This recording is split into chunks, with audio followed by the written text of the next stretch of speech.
ಪೂಜು, ಯಾಕ ಮರೆಯ ಇದ್ದಕ್ಕಿದ್ದಲ್ಲ ಸಿಕ್ಕಾಪಟ್ಟೆ ಬೇಜಾರ್ನಲ್ಲಿ ಏನಾಯ್ತಾ? ಏನಿಲ್ವ ಮರೆಯ, ಸಾಯ್ಲೆ. ನೋಡ್ ದೋಸ್ತ, ನಿನ್ ಮುಖದಲ್ಲೇ ಗೊತ್ತಾಗ್ತ ಇದು ಏನಾಯ್ತಂದ್ರೆ ಸರಿ ಹೇಳು.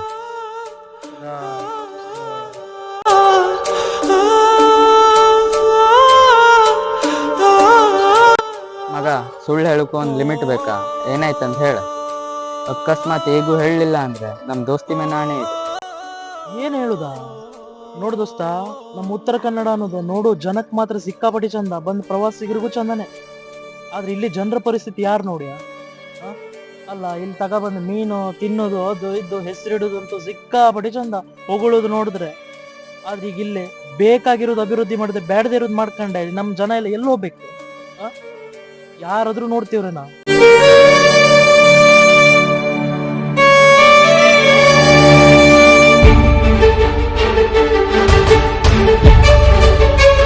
ಅದಿರ್ಲೆ, ನೀ ಯಾಕೆ ಅಟ್ಟೆಲ್ಲ ತಲೆ ಕೆಡ್ಸ್ಕೊಂಡೆ ಅದ್ರ ಬಗ್ಗೆ?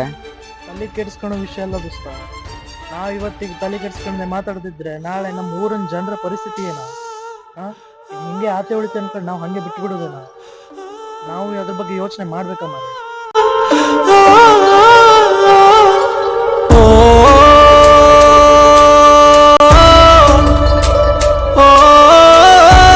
ನೀ ಹೇಳುದು ಮಗ ಒಂದ್ ಲೆಕ್ಕದಲ್ಲಿ ಕರೆ ಇದು.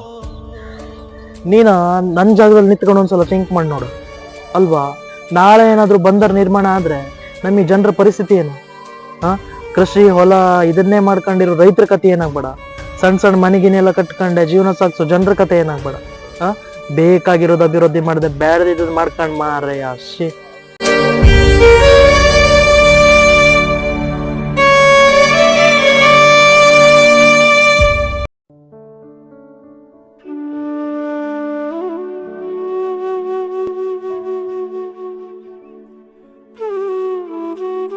ಅಲ್ವಾ, ನೀ ಈಗ ಹೇಳುದ್ ಕೇಳಿ ಈಗ ನಂಗೆ ಅನ್ಸ್ತೇ ಇದು.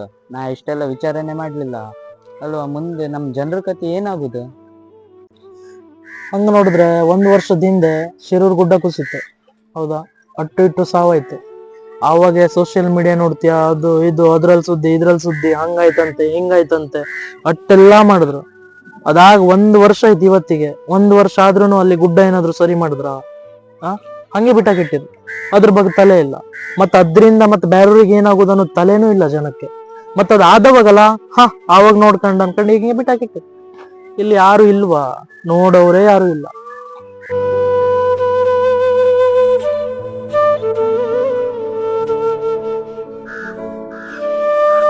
ಅದಕ್ಕೆಲ್ಲ ನಾವೇನ್ ಹೇಳುದಲ್ವಾ, ಈಗ ಸ್ವಲ್ಪ ದಿವ್ಸ ಇಲೆಕ್ಷನ್ ಬರ್ಲಿ, ಅವಾಗ ತನ್ನನ್ ತಾನೇ ಸರಿ ಆಗ್ತಿದ್ ನೋಡು. ಅದು ಇದು ಅಭಿವೃದ್ಧಿ ಮಾಡೋ ಹೆಸರಲ್ಲೇ ಅಲ್ಲ ಮರೆಯ, ಇಲ್ಲಿ ಒಂದು ಮಲ್ಟಿ ಸ್ಪೆಷಾಲಿಟಿ ಹಾಸ್ಪಿಟಲ್ ಆದ್ರೆ ಎಷ್ಟು ಜನರಿಗೆ ಅನುಕೂಲ ಆತಿತ್ತು ಹೇಳ. ನಾನೇ ಹೇಳ್ತಿದ್ದೆ ಹಾಸ್ಪಿಟ್ಲ್ ಇಲ್ಲ, ಅದಿಲ್ಲ ಇದಿಲ್ಲ ಹಂಗೆ ಹಿಂಗೆ, ಇಲ್ಲಿ ಜನಕ್ಕೆ ಏನಾಗ್ಬೇಡ ಅನ್ಕೊಂಡು ನಾನೇ ಹೇಳ್ತಿದ್ದೆ.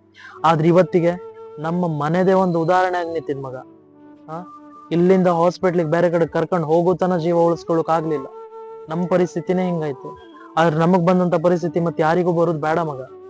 ಒಂದು ಹಾಸ್ಪಿಟ್ಲ್ ಅನ್ನೋದಾದ್ರೆ ಇಲ್ಲಿ ಜನಕ್ಕೆ ಎಷ್ಟು ಖುಷಿ ಆಗ್ಬೋದಂದ್ರೆ ಸಿಕ್ಕಾಪಟ್ಟೆ ಅನುಕೂಲ. ಹೋದದ ಜೀವ ಎಲ್ಲ ಇವತ್ತಿಗೆ ಇದ್ದಿದ್ರೆ ಏನೋ ಒಂದಾಗಿರ್ತಿತ್ತು. ಆದ್ರೆ ಏನ್ ಮಾಡ್ತಿ? ಯಾರು ಇಲ್ಲ, ಇಲ್ಲ ಮಾತಾಡೋರೇ ಇಲ್ಲ.